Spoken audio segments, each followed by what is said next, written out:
السلام علیکم دوستو، تین گناہ جن کے عذاب کے لیے قیامت کے دن کا انتظار نہیں کیا جائے گا اور جن کی سزا کا آغاز ان کے مرنے کے فوراً بعد قبر میں جاتے ہی شروع ہو جاتا ہے۔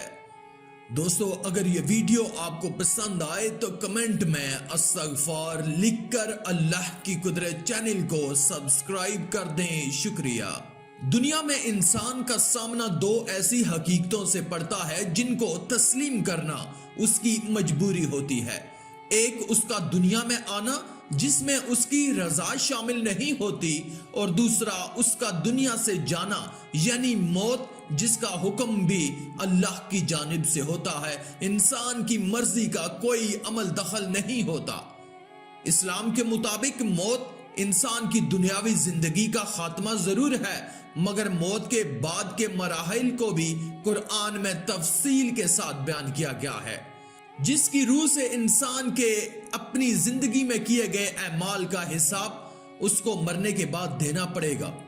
اس حساب کتاب کے لیے قیامت کے دن کو معین کیا گیا ہے، مگر اس کے ساتھ ساتھ کچھ گناہ ایسے بھی ہیں جن کے عذاب کے لیے قیامت کے دن کا انتظار نہیں کیا جائے گا اور جن کی سزا کا آغاز ان کے مرنے کے فوراً بعد قبر میں جاتے ہی شروع ہو جاتا ہے۔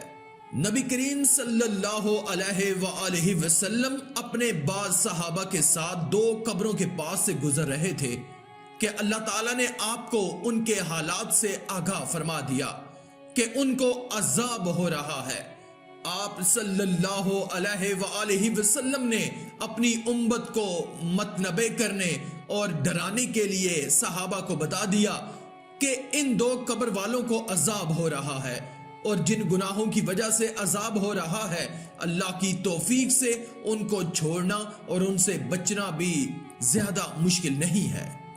ان میں سے ایک کو عذاب اس لیے ہو رہا ہے کہ وہ قضائے حاجت کے وقت پیشاب کے چھینٹوں سے اجتناب نہیں کرتا تھا، چنانچہ پیشاب کی نجاست سے اس کے کپڑے اور بدن آلودہ ہو جاتے تھے۔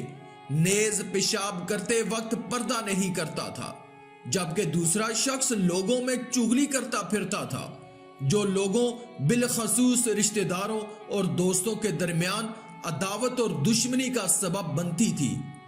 ایک کی باتیں دوسرے کو اور دوسرے کی باتیں تیسرے کو بتانا اس طرح ان کے درمیان قطع تعلقی اور جھگڑا پیدا کرتا، جبکہ اسلام لوگوں کے درمیان الفت و محبت پیدا کرنے اور تنازع و جھگڑے کو ختم کرنے کے لیے آیا ہے۔ رحم و کرم کے پیکر نبی کریم صلی اللہ علیہ وآلہ وسلم کو ان پر شفقت اور رحم آیا، چنانچہ کھنجور کی ایک تر شاخ پکڑی، اسے چیر کر دو حصے کیے اور دونوں قبروں پر گاڑ دیا۔ صحابہ نے نبی کریم صلی اللہ علیہ وآلہ وسلم سے اس عجیب و غریب عمل کے بارے میں پوچھا، تو آپ نے فرمایا کہ شاید میری سفارش کی وجہ سے ان پر ہونے والے عذاب میں اللہ تعالیٰ اس وقت تک تخفیف فرما دے جب تک یہ خشک نہیں ہو جاتی، یعنی جب تک ان میں تری باقی ہے۔ دوستو، ایک مسلمان پر 5 وقت نماز فرض ہے اور اس کے چھوڑنے پر سخت ترین سزا کے بارے میں حدیث نبوی ہے۔